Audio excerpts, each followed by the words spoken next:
अस्सलाम वालेकुम वरहमतुल्लाहि वबरकातुहू। डियर स्टूडेंट्स, आज हम क्या देखेंगे बोले तो 9th स्टैंडर्ड का अवरे राजरत्नम फर्स्ट चैप्टर के लेसन नोट्स देखेंगे। अवरे राजरत्नम के नोट्स देखेंगे। सबसे पहले हम क्या देखेंगे बोले तो ಕೃತಿಕಾರರ ಪರಿಚಯ।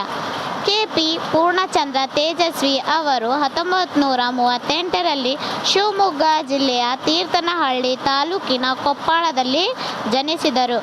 ಇವರು ಹುಲಿಯಾರಿನ ಸರಹದ್ದು, ನಿಗೂಢ ಮನುಷ್ಯ, ಜೋರಾಗಿ ಕ್ರಾಸ್, ಚಿದಂಬರ ರಹಸ್ಯ, ಅಲೆಮಾರಿಯ, ಅಂಡಮಾನ್ ಮತ್ತು ಮಹಾನದಿ ನೈಲ್, ಅಂಬಚೂರಿನ ಪೋಸ್ಟಾಫೀಸು ಮತ್ತು ಕಾರ್ವಲೋ ಮುಂತಾದ ಕೃತಿಗಳನ್ನು ಬರೆದಿದ್ದಾರೆ.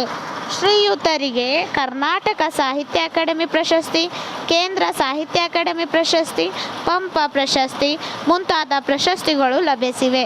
ಅವರೇ ರಾಜರತ್ನಂ ಗದ್ಯ ಭಾಗವನ್ನು ತೇಜಸ್ವಿಯವರ ಅಣ್ಣನ ನೆನಪು ಕೃತಿಯಿಂದ ಆರಿಸಲಾಗಿದೆ. डियर स्टूडेंट्स, ये थे आपका कवि परिचय. एक बार नोट्स देखो इसका. अब हम इसके कठिन ಪದಗಳ ಮೀನಿಂಗ್ಸ್ देखेंगे.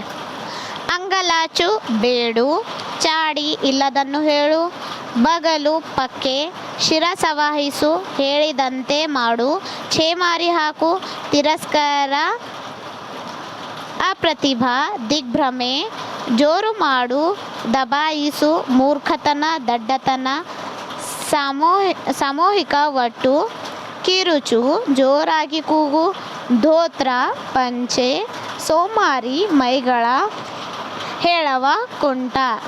ये थे आपके ऑल मीनिंग्स. अब हम क्या देखेंगे बोले तो इसके सेकेंड बिट, नेक्स्ट बिट देखेंगे. नेक्स्ट बिट क्या है बोले तो ಬಿಟ್ಟ ಸ್ಥಳಗಳನ್ನು ನೀಡುವ 4 ಆಯ್ಕೆಗಳಲ್ಲಿ ಸೂಕ್ತವಾದ ಆಯ್ಕೆಯನ್ನು ಆಯ್ದು ಬರೆಯಿರಿ. यहाँ पे आप लोगों को 4 ऑप्शंस देते हैं, उसमें से एक करेक्ट आंसर लिखना रहता. फर्स्ट वन देखो क्या है. ಅವರೇ ರಾಜರತ್ನಂ ಗದ್ಯ ಭಾಗದ ಆಕಾರ ಕೃತಿ ಡ್ಯಾಶ್. क्या है ऑप्शंस देखो. फर्स्ट ಅಣ್ಣನ ಕನಸು, ಅಣ್ಣನ ನೆನಪು, ಅಣ್ಣನ ಮನಸ್ಸು, ಡಿ ಅಣ್ಣನ ಸೊಗಸು. आंसर क्या है बोले तो ಅಣ್ಣನ ನೆನಪು. B1 ಅಣ್ಣನ ನೆನಪು इसका आंसर है. ಸೆಕೆಂಡ್, ತೇಜಸ್ವಿ ಅವರು ರಾಜರತ್ನಂ ಅವರನ್ನು ಡ್ಯಾಶ್ ಎಂದು ಭಾವಿಸಿದರು. ಉತ್ತರ ಕವಿ, ಭಿಕ್ಷುಕ, ಗೆಳೆಯ, ಸನ್ಯಾಸಿ. उत्तर क्या है इसका. भिक्षुका. बी भिक्षुका. नेक्स्ट थर्ड वन देखो. ತೇಜಸ್ವಿಯವರು ಬಾಲ್ಯದಲ್ಲಿ ಕವಿತೆಗಳನ್ನು ಡ್ಯಾಶ್ ಎಂದು ಭಾವಿಸಿದರು. ಆಪ್ಷನ್ಸ್ देखो. ಕವಿ ಸೃಷ್ಟಿ, ಮಾಯ ಸೃಷ್ಟಿ, ಸಹಜ ಸೃಷ್ಟಿ, ಮಕ್ಕಳ ಸೃಷ್ಟಿ.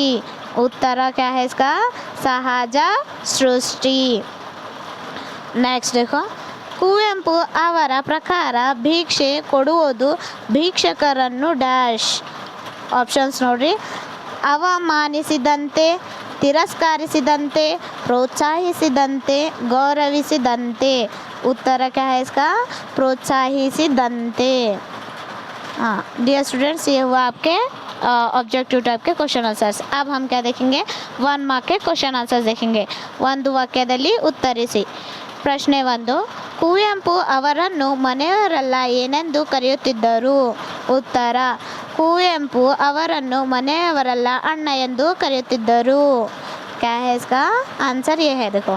उसके बाद सेकेंड, ಕುವೆಂಪು ಅವರ ಮಕ್ಕಳು ಭಿಕ್ಷಕರೆಂದು ಭಾವಿಸಿದ ಕವಿಯ ಹೆಸರೇನು. ಉತ್ತರ ಕುವೆಂಪು ಅವರು ಮಕ್ಕಳಂದು ಭಿಕ್ಷಕನೆಂದು ಭಾವಿಸಿದ ಕವಿಯ ಹೆಸರು ರಾಜರತ್ನಂ. ಹೆಸರು क्या है. ರಾಜರತ್ನಂ. ಪ್ರಶ್ನೆ 3. ಕುವೆಂಪು ಅವರ ಮಕ್ಕಳು ಚಿಕ್ಕವರಿರುವಾಗ ಕವಿತೆಯನ್ನು ಏನೆಂದು ಕರೆಯುತ್ತಿದ್ದರು.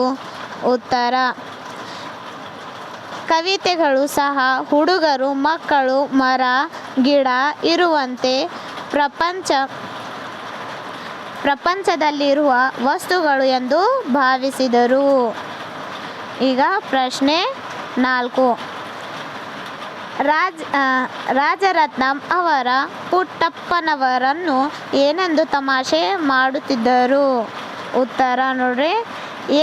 ರಾಜರತ್ನಂ ಅವರು, ಏನಪ್ಪ ಪುಟ್ಟಪ್ಪ, ಮನೆಗೆ ಬಂದವರನ್ನೆಲ್ಲ ಮುಂದೆ ಕಳುಹಿಸಿ ಬಿಡಿ ಎಂದು ಹೇಳಿದಿರಾ ಎಂದು ತಮಾಷೆ ಮಾಡಿದರು. डियर स्टूडेंट्स, ये थे आपके 1 मार्क के क्वेश्चन आंसर्स. अब हम क्या देखेंगे, 2-3 मार्क के क्वेश्चन आंसर देखेंगे. अब फर्स्ट क्वेश्चन देखो क्या है. ಪ್ರಶ್ನೆ 1, ಕುವೆಂಪು ತಮ್ಮ ಮಕ್ಕಳಿಗೆ ರಾಜರತ್ನಂ ಅವರನ್ನು ಹೇಗೆ ಪರಿಚಯಿಸಿದರು? ಉತ್ತರ, ಕುವೆಂಪು ಮಕ್ಕಳ ಕಡೆ ತಿರುಗಿ ಇವರು ಯಾರು ಗೊತ್ತಾ ಎಂದು ಕೇಳಿದರು. ನಮಗೇನು ಗೊತ್ತು, ನಮಗೆ ಗೊತ್ತಿದ್ದರೆ ನಾವೇಕೆ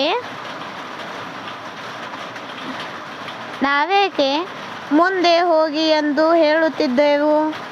ನಮ್ಮ ಪೀಳಿಗೆ ಕಣ್ಣುಗಳನ್ನು ನೋಡಿ ನಿಮ್ಮ ಪುಸ್ತಕದಲ್ಲಿ ಬಣ್ಣ ತಗಡಿನ ತುತ್ತೂರಿ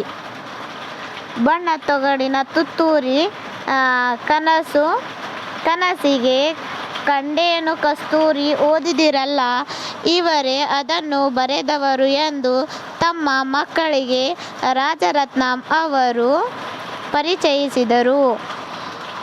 ಈಗ ಪ್ರಶ್ನೆ 2 ನೋಡಮ್ಮ. ಪ್ರಶ್ನೆ 2, ರಾಜರತ್ನಂ ಅವರ ವೇಷಭೂಷಣ ಹೇಗಿದ್ದವು? ಉತ್ತರ, ರಾಜರತ್ನಂ ಅವರ ವೇಷಭೂಷಣಗಳೆಂದರೆ ಬಿಳಿಯ ಅಡ್ಡಪಂಚೆ ಹಾಗೂ ಬಿಳಿಯ ಅಂಗಿ, ಮೈಮೇಲಿನ ಸುಗಂಧ ಧೋತ್ರ. ಅವರ ಬಗಲಲ್ಲೊಂದು ದೊಡ್ಡ ಜೋಳಿಗೆಯಂತಹ ಚೀಲ ಇತ್ತು. ಈಗ ಪ್ರಶ್ನೆ 3 ನೋಡಮ್ರಿ. ಕವಿತೆಯ ಜೊತೆಗೆ ಕವಿಯ ಹೆಸರನ್ನು ಏಕೆ ನೆನಪಿಡಬೇಕು? ಉತ್ತರ, ಕವಿತೆಗಳನ್ನು ಕವಿಗಳು ಬರೆಯುತ್ತಾರೆ. ಯಾವ ಕವಿ ಯಾವ ಕವಿತೆಗಳನ್ನು ಬರೆದಿದ್ದಾರೆ ಎಂಬುದು ನಮಗೆ ತಿಳಿಯಬೇಕಾದರೆ ಕವಿತೆಯ ಜೊತೆಗೆ ಕವಿಯ ಹೆಸರನ್ನು ನೆನಪಿಡಬೇಕು. ಪ್ರಶ್ನೆ 4 ನೋಡ್ರಿ. ಕುವೆಂಪು ಅವರು ರಾಜರತ್ನಂ ಅವರನ್ನು ಮನೆಯ ಒಳಗೆ ಹೇಗೆ ಬರಮಾಡಿಕೊಂಡರು? ಉತ್ತರ ನೋಡ್ರಿ. ಕುವೆಂಪು ಅವರು ಮನೆಯಿಂದ ಹೊರಬಂದ ರಾಜರತ್ನಂ ನೋಡಿ ಅವರ ಗುರುತು ಹಿಡಿದು ಓಹೋ ಬನ್ನಿ ಎಂದೆನ್ನುತ್ತಾ ಅವರೇ ಸರಾಸರ ಮುಂದೊಯ್ಯುವರೆದು ಗೇಟು ತೆಗೆದು ದಟ್ಟಿ ಪಂಚೆಯ ಮನುಷ್ಯನನ್ನು ಕರೆದುಕೊಂಡು ಬಂದರು. ಈಗ ಪ್ರಶ್ನೆ 5, ಕುವೆಂಪು ಅವರ ಮಕ್ಕಳನ್ನು ಕಂಡಾಗಲೆಲ್ಲ ರಾಜರತ್ನಂ ಏನೆಂದು ತಮಾಷೆ ಮಾಡುತ್ತಿದ್ದರು? ಈಗ ಉತ್ತರ ನೋಡ್ರಿ. ರಾಜರತ್ನಂ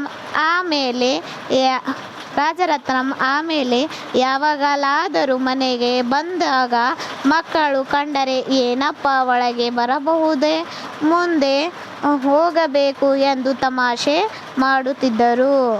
डियर स्टूडेंट्स, ये थे आपके 2 मार्क के पूरे क्वेश्चन एंड आंसर्स. आपको हेल्प हो इंशाल्लाह. इसके बाद हम देखेंगे 8 मार्क के क्वेश्चन आंसर्स. 8-10 ವಾಕ್ಯದ ಪ್ರಶ್ನೆ ಉತ್ತರ. ಪ್ರಶ್ನೆ 1 ನೋಡ್ರಿ. ಕುವೆಂಪು ಅವರು ಭಿಕ್ಷೆ ನೀಡಿ ಯಾವ ರೀತಿ ಮೋಸಕ್ಕೆ ಒಳಗಾಗಿದ್ದರು? ಉತ್ತರ ನೋಡ್ರಿ. ಕುವೆಂಪು ಅವರು ಭಿಕ್ಷುಕರಿಗೆ ಭಿಕ್ಷೆ ಹಾಕುವುದು ಅವರನ್ನು ಪ್ರೋತ್ಸಾಹಿಸಿದ ಹಾಗೆ ಎಂದು ಭಾವಿಸುತ್ತಿದ್ದರು. ಅವರು ಆಶ್ರಮದಲ್ಲಿದ್ದಾಗ ಒಬ್ಬ ಹೇಳವನಿಗೆ 3 ಕಾಸು 6 ಕಾಸು ಭಿಕ್ಷೆ ಹಾಕುತ್ತಿದ್ದರಂತೆ. ಆಗಲೂ ಆಶ್ರಮದ ಸ್ವಾಮಿಗಳಾದ ಸಿದ್ದೇಶ್ವರಾನಂದರು ಭಿಕ್ಷಾವೃತ್ತಿಗೆ ಉತ್ತೇಜನ ನೀಡುವುದಕ್ಕೆ ಬುದ್ಧ ವಿರೋಧಿಗಳಾಗಿದ್ದರು. ಒಮ್ಮೆ ಅಣ್ಣ ಆ ಹೇಳವನಿಗೆ ಭಿಕ್ಷೆ ನೀಡುತ್ತಿದ್ದಾಗ ಆಕಸ್ಮಿಕವಾಗಿ ಸಿದ್ದೇಶ್ವರಾನಂದರು ಅಲ್ಲಿಗೆ ಬಂದರು. ಕೈಕಾಲೆಲ್ಲ ಸೊಂಟ ಮಾಡಿಕೊಂಡು ಸ್ವಾಮಿ ಎಂದು ಸ್ವಾಮಿ ಎಂದು ಕರುಣಾಜನಕವಾಗಿ ಅಂಗಲಾಚುತ್ತಿದ್ದ ಆ ಹೇಳವ ಸಿದ್ದೇಶ್ವರಾನಂದನನ್ನು ನೋಡಿದ ಕೂಡಲೇ ಸಟ್ಟನೆ ಕೈಕಾಲುಗಳನ್ನು ನೆಟ್ಟಗೆ ಮಾಡಿಕೊಂಡು ವೇಗವಾಗಿ ಆಶ್ರಮದ ಆವರಣದಿಂದ ಆಚೆಗೆ ಓಡಿ ಹೋದನಂತೆ. ಸಿದ್ದೇಶ್ವರಾನಂದನರು ಅಣ್ಣನ ಮೂರ್ಖತನಕ್ಕೆ ಸರಿಯಾಗಿ ಛೇಮಾರಿ ಮಾಡಿದರು. ಅಣ್ಣನಿಗೆ ದೊಡ್ಡ ಕೆಳಕೊಂಡದಂತೆ ಹೆಚ್ಚಾಗಿ ಇಷ್ಟು ದಿನ ಮೋಸ ಹೋಗದೆನಲ್ಲ ಎಂಬುದನ್ನು ಹೆಚ್ಚು ಬೇಸರವಾದ ಸಂಗತಿಯಾಗಿತ್ತು. ये स्टूडेंट्स ये 8-10 मार्क का फर्स्ट आंसर है इतना. अब हम क्या देखेंगे? अब हम सेकेंड क्वेश्चन एंड आंसर देखेंगे. ಪ್ರಶ್ನೆ 2. ಕುವೆಂಪು ಅವರ ಮಕ್ಕಳು ರಾಜರತ್ನಂ ಅವರನ್ನು ಭಿಕ್ಷಕನೆಂದು ಏಕೆ ಭಾವಿಸಿದರು ಎಂದು ಉಂಟು ಮಾಡಿದ ಫಜೀತಿ ಏನು? ಪ್ರಶ್ನೆ ಉತ್ತರ ನೋಡ್ರಿ. ಒಂದು ಸಾರಿ ಬಿಳಿಯ ಅಡ್ಡ ಪಂಚೆ ಹಾಗೂ ಬಿಳಿಯ ಅಂಗಿ ಮೈಮೇಲಿನ ಸುಗಂಧ ಧೋತ್ರ ಹೊಂದಿದವರೊಬ್ಬರು ನಮ್ಮ ಮನೆಗೆ ಬಾಗಿಲು ತೆರೆಯಲು ಸಾಹಸ ಪಡುತ್ತಿದ್ದರನ್ನು ನೋಡಿದ್ದೆವು. ಅವರ ಅಂಗಲೊಂದು ದೊಡ್ಡ ಜೋಳಿಗೆಯಂತಹ ಚೀಲ ಇತ್ತು. ಮನೆಯ ಚಿಕ್ಕ ಗೇಟನ್ನು ಕೊಂಚ ಎತ್ತಿ ಅಳುಗಿ ತೆರೆಯಬೇಕಾಗಿದ್ದರಿಂದ ಹೊರಗಿನಿಂದ ತೆರೆಯುವುದು ಕಷ್ಟ ಇತ್ತು. ಅವರನ್ನು ನೋಡಿದ ಚೈತ್ರ ಮುಂದೆ ಹೋಗಪ್ಪ ಎಂದು ಕೂಗಿದ. ಆದರೂ ಆ ವ್ಯಕ್ತಿ ತಮ್ಮ ಗೇಟು ತೆಗೆಯುವ ಪ್ರಯತ್ನ ಮುಂದುವರೆಸುತ್ತಿದ್ದನ್ನು ನೋಡಿ ನಾವೆಲ್ಲರೂ ಸಾಮೂಹಿಕವಾಗಿ ಮುಂದೆ ಹೋಗಪ್ಪ ಎಂದು ಕಿರುಚಿದೆವು. ಆಮೇಲೂ ಅವರು ನಿಂತು ಇದ್ದದ್ದನ್ನು ನೋಡಿ ನಾವು ಅಣ್ಣನಿಗೆ ಚಾಡಿ ಹೇಳಲು ಒಳಗೆ ಓಡಿದೆವು. ಬಂದ ವ್ಯಕ್ತಿಯೊಂದು ಭಿಕ್ಷಕ ರೀತಿ ಕೊಳಗು ಬಟ್ಟೆಯಲ್ಲಿ ಭಿಕ್ಷಾ ಪಾತ್ರೆ ಹಿಡಿಯದವರಲ್ಲ. ಆದರೆ ಅನೇಕ ದಾಸಯ್ಯಗಳು ಮಾರಿ ಭಕ್ತರು ಎಂಥವಕ್ಕೂ ಚಂದ ವಸೂಲಿ ಮಾಡಲು ಬರುವವರು ಟ್ರಿಮ್ಮಾಗಿಯೇ ಬಟ್ಟೆ ಹಾಕಿಕೊಂಡು ಭಿಕ್ಷಾಟನೆಗೆ ಬರುತ್ತಿದ್ದರಿಂದ ನಾವು ನಮಗೆ ಗುರುತು ಪರಿಚಯ ಇಲ್ಲದೆ ಮನೆಯೊಳಗೆ ಬರುವವರನ್ನೆಲ್ಲ ಮುಂದೆ ಕಳುಹಿಸಬೇಕಾದ ಭಿಕ್ಷುಕರನ್ನೆಂದು ತೀರ್ಮಾನಿಸಿ ಕೂಗುತ್ತಿದ್ದೆವು. ಅಣ್ಣನ ಬಳಿ ಹೋಗಿ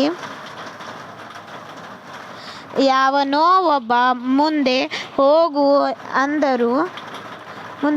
ಅಂದರೂ ಹೋಗದೆ ನಿಂತ ಇದ್ದಾನೆ ಎಂದು ಚಾಡಿ ಹೇಳಿದೆವು.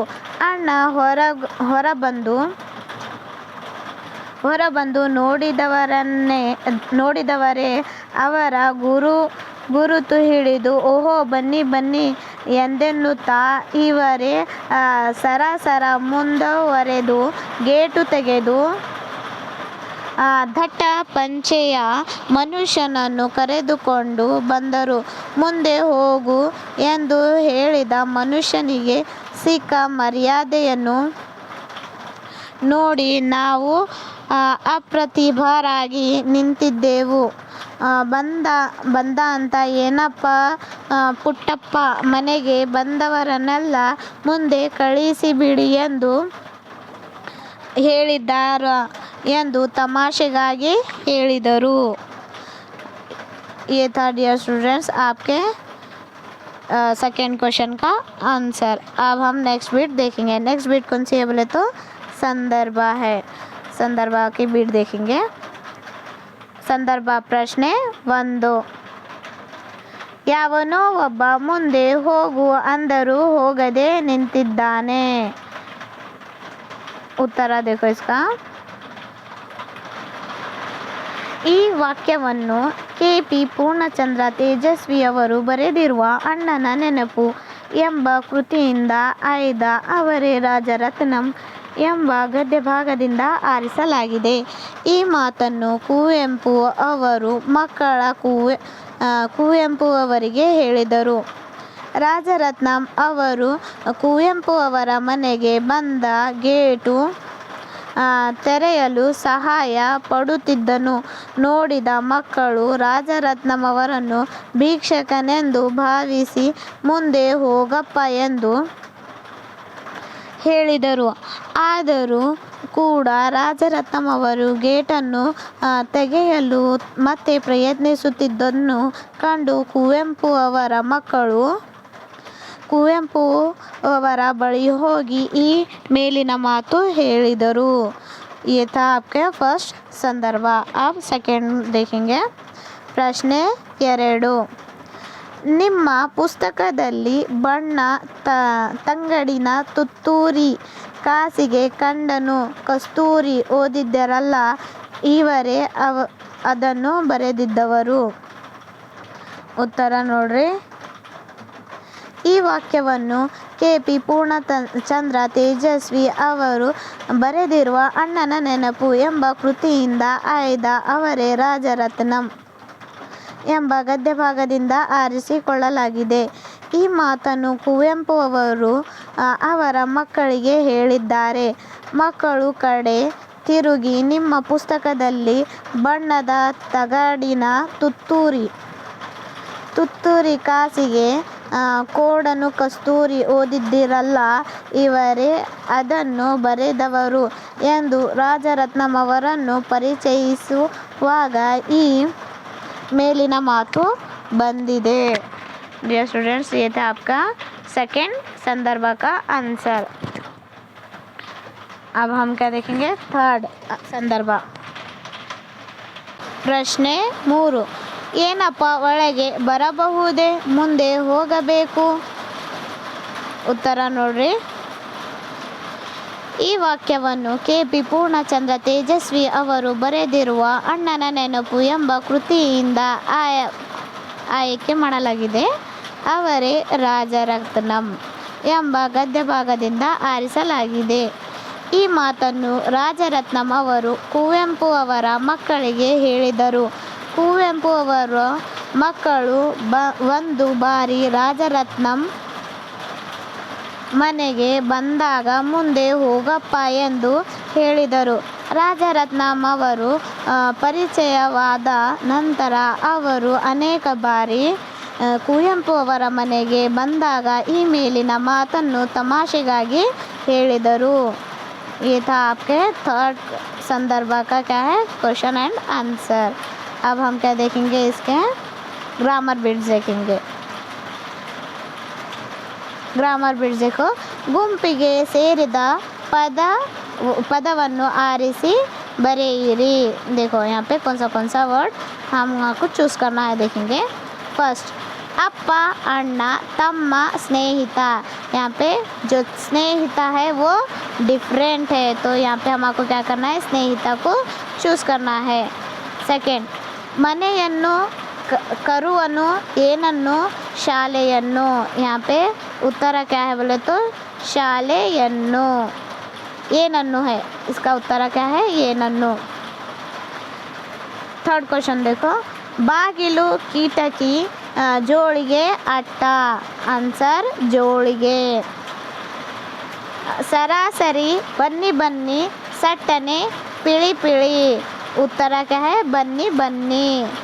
कण्णु देह किवी मूगु. आंसर उत्तर क्या है? देह. ये हुआ हमारे फर्स्ट ग्रामर का फर्स्ट बिट. अब सेकेंड बिट क्या है? संत वाक्यदल्ली उत्तरिसिरी. क्वेश्चन देखो क्या है? ಶಿರಸವಹಿಸು. ನಾನು ಗುರು ಹಿರಿಯರು ಹೇಳಿದ ಮಾತನ್ನು ಶಿರಸವಹಿಸುತ್ತೇನೆ. ಪ್ರಶ್ನೆ 2. ಆಕಸ್ಮಿಕ.